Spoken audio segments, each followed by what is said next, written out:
Happy, blessed, beautiful, miracle-filled, magical Monday to you. Happy Monday. So excited to have my sister with me and to share her with you and our neighbors who are screaming and jumping in the pool. It's a beautiful celebratory day. So today I want to talk to you about a subject that I think is really important, has been very important in my reality. And mine. And it is the subject of creativity. You know, a lot of people say, I'm not creative. If you're breathing, you're an aspect of creative, intelligent, therefore creative and intelligent. But some of us seem to resist stepping into the modality of being creative. And I know that was true for me for a lot of years. I was in a lot of pain and I suffered a lot. And I wasn't quite sure why. A healer actually told me that I had a lot of energetic congestion, if you will, a little woo-woo, in my solar plexus. The solar plexus is the area of creativity. So I was pretty locked up there. And at that point in time, I was eating, I had an eating disorder, I was eating way too much, and I was working out like a maniac. And it was just this anxiety that was holding in the middle of myself. And it was like a hunger I couldn't satisfy. And it was because I really needed to be fulfilling this hunger with creativity. I like this quote: the artist will finally create when the pain of not creating finally exceeds the pain of creating. And I was in an immense amount of pain. And it was scary. It was scary to step into the arena of creativity.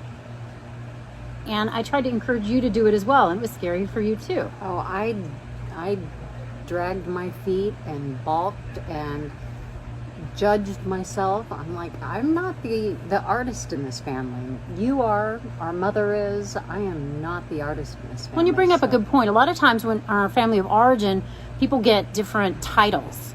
Like she was the smart one and I was the creative one. But you know what? We're both smart and we're both creative because we're both aspects of creative intelligence. And you know what? So are you. So I, as I stepped into creativity, something I did that I thought was kind of fun is just going into Michael's, and I got really overwhelmed. But I made a promise to myself that I was going to get some supplies and do something. You know what I did? I got a coloring book. That was a small step that I could take that wasn't overwhelming, it wasn't too scary. And then I started coloring. And it started to expand. And you know the saying, when the student's ready, the teacher appears. And I ended up finding a teacher that supported me in expanding in my creativity. I stumbled upon the mandala. And I started drawing them, simply drawing them. And then I started using colored pencils and black paper. I started studying with Judith Cornell. And then I stumbled onto mandala paintings. And I started painting with Paul Husenstein. One step at a time, one step at a time. And then I got you to paint a mandala. Oh my gosh. She did not want to do I it. was so scared. Why? I was scared. Why were you scared? You know, I was afraid it was going to be ugly. I was afraid that it would look amateurish, you know, and again, comparing to everything you've done because you're spectacular. So I was afraid of my own judgment, but I was afraid of judgment of other people. So I think that's a really good point. If we can get out of our way and not judge ourselves and step into the flow of just creating, whatever that looks like, whatever might be fun for you, just a small step.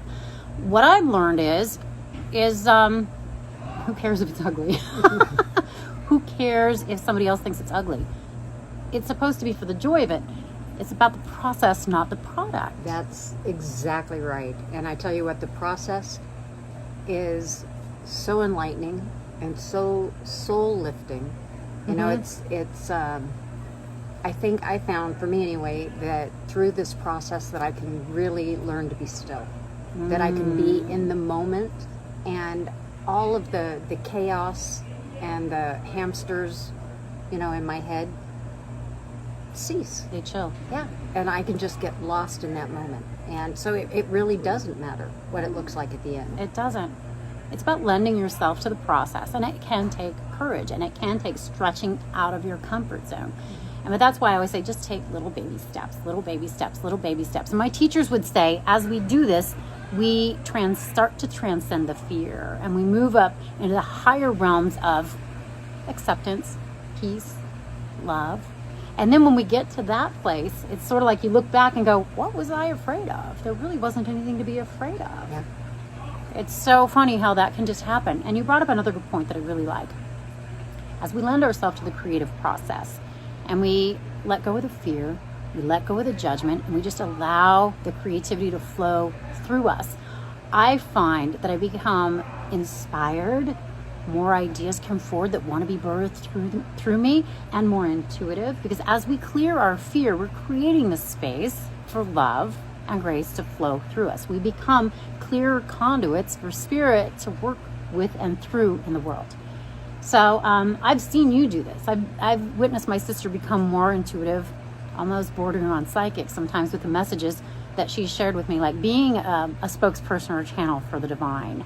And it's one of the ways that we can start to clear out the gunk that's on the sides of our channel and to become that more light-filled, love-filled vessel of truth.